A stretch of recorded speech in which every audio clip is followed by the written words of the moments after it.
আসসালামু আলাইকুম বন্ধুরা, আমি অনেকদিন পর সিলেটে আসছি। আর সিলেটে আসছি, মাজারের ভিডিও করব না তা তো হয় না। দেখেন এখানে কি এক পরিবেশ, এই পরিবেশে সবাই ওযু করতেছে।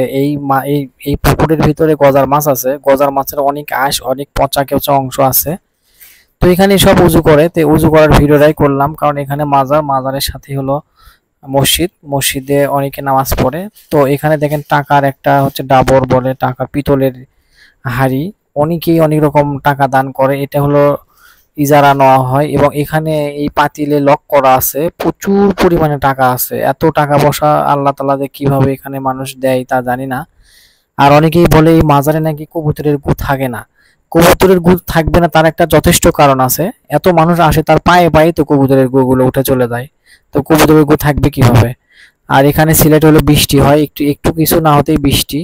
আর এখানে অনেক কবুতর আছে, এখানে অনেক রকম খাবার আছে। দেখেন মসজিদটাও খুব সুন্দর দেখতে। তো এই মাজারে আসলে আমি ভিতরে যাই নাই, আমার মাজার খুব পছন্দ না।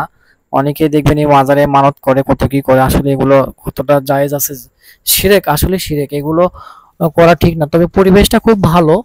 এটা সন্ধ্যাবেলা আসছিলাম, এবং এত সুন্দর একটা প্লেসমেন্ট, মানে অবিশ্বাস্যকর। যারা আসেন নাই তারা আসলে ঘুরতে আসবেন, বেড়াতে আসবেন, কিন্তু কোনো মানত করবেন না। তো যাই হোক, আমি আসছিলাম একটা কাজে, তো ভাবলাম যে আসছি যখন একটু ভিডিও করেই নিয়ে যাই, কারণ আমি একটু মোটামুটি ব্লগ ভিডিও করি, আমার পেজে একটু ভিডিও ছাড়ি। এবং পরিবেশটা খুব সুন্দর, আপনারা আসলে আসতে পারেন।